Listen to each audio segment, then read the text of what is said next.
ওই দেখেন গাইস বাজার রাখতেছে, মুই তো প্রতি সময় রাহি। ওই দেখেন বাজার লাইছে, দেখছেন?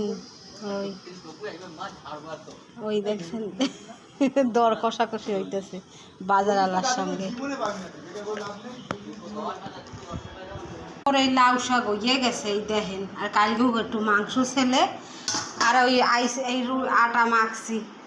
আর কি করমু, ওই লোটে মাছটুকু করমু আর এই ভাত বয় দিছি। এই আর এই লোটে মাছ তো কাটিয়ে রাখছি, আগের পর্বে দেখাইছিলাম কাটসালাম আর কাটিয়ে রাখছি। এই দেখেন বাজার করে লই আইছে কাঁকরোল, ঝিঙা, কুমড়া, সব কচুর গাড়ি, এই সব কিছু নিয়ে আইছে। তো হইয়ে গেলে দেখা কাকি রুটি করেছে আর এখন কাকি আম কাটছে। সবজি করি কি দেব কিন্তু বলতে পারি না, এই এরকম ডালিয়ে এই ভিডিওটা শেষ করলাম। ভালো লাগলে